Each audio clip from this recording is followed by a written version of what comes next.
नमस्कार दोस्तों, एक बार फिर से आपका इस YouTube चैनल पर स्वागत है। आज हम बात करेंगे भारत में राजनीतिक गठबंधन की। उसका एक कार्टून है, आपके सामने है, जिसमें दो दल हैं, अपने चुनावी वादे कर रहे हैं और एक बीच में खड़ा हुआ व्यक्ति जो कह रहा है कि चुनाव के बाद आप दोनों गठबंधन कर लेना, मुझे डबल फायदा हो जाएगा। क्या उससे हकीकत में फ़ायदा हो रहा है या नहीं हो रहा है, या फिर इन दो दलों को ही फ़ायदा हो रहा है, इस सब पर हम चर्चा करेंगे आज। और गठबंधन कहते किसे हैं, पहले हम इससे जान लेते हैं आज। गठबंधन सरकार एक सांसदीय सरकार की कैबिनेट होती है, जिसमें कई राजनीतिक दल सहयोग करते हैं, जिससे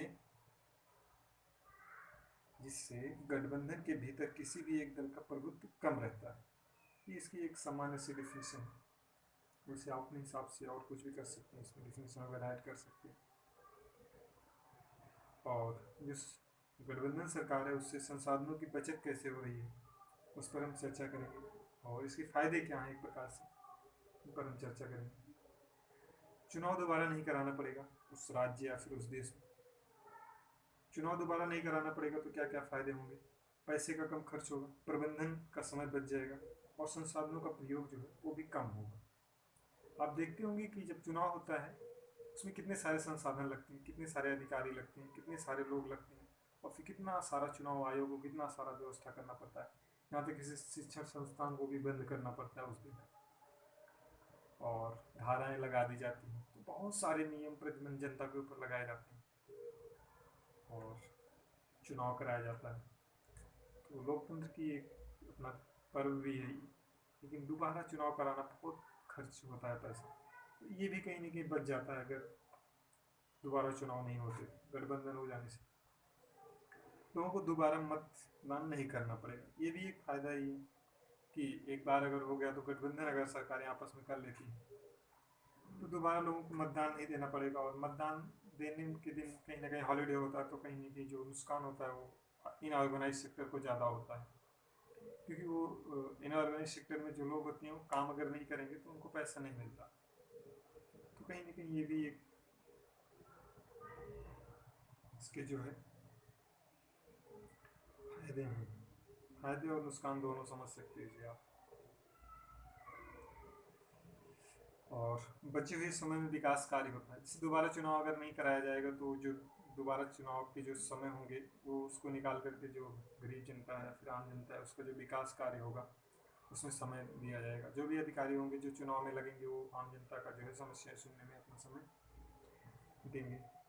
और जो एक इसका एक फायदा ये भी है कि एक दल का बहुमत न होने से तानाशाही में कमी आती है।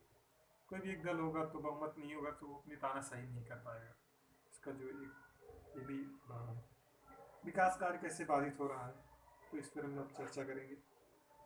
विकास कार्य बाधित होना है, ये आप सुने होंगे कि किसी भी राज्य में उप मुख्यमंत्री या फिर किसी भी देश में उप प्रधानमंत्री का जो ये अवधारणाएं जो है ना, ये कहीं ना कहीं गठबंधन से ही जुड़ी हुई हैं। और मंत्री पद को लेकर के कई बार जो गठबंधन होता है तो मंत्री पद को लेकर के भी ना गठबंधन में कई सारी समस्याएं आती हैं। गठबंधन सरकारों में कई बार उनको उनके किसी भी व्यक्ति का आदमी को जो है मंत्री नहीं बनाया गया, फिर कई बार उनके व्यक्ति का जो है मेन आदमी था उसको मंत्री नहीं बनाया गया। इसमें आपस में मतभेद बने रहते हैं, तो इसलिए ज़्यादा लंबे तक सरकारें शायद नहीं चल पाती। महाराष्ट्र में भी अभी आप देख सकते हैं, इसे आप एग्जाम्पल के तौर पर अपने बहुमत बनाए रखने पर ज़्यादा ध्यान दिया जाता है। जब गठबंधन सरकारें होती हैं तो अपने बहुमत को ही सिद्ध करने में पूरा टाइम अपना इन्वेस्ट कर देती हैं। जनता का विकास कहीं ना कहीं इससे भी बाधित होता रहता है।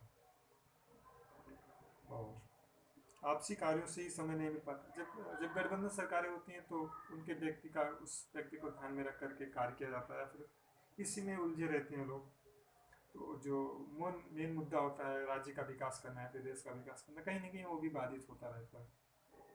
और कार्यों को करते समय दूसरे दल को भी ध्यान में रखा जाता है। जो भी नीतियाँ योजनाएं जो भी आप चीज़ें लॉन्च होती हैं या जो भी चीज़ें जनता के लिए प्रभावित की जाती हैं उस सब में कहीं ना कहीं उस दल का भी ध्यान रखा जाता है।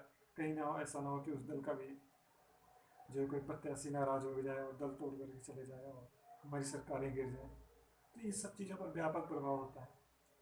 इन्फॉर्मेशन आपको कैसी लगी कमेंट बॉक्स में ज़रूर बताएं, और वीडियो अगर अच्छी लगे तो लाइक शेयर एंड सब्सक्राइब जरूर करें। Thank you for watching my video.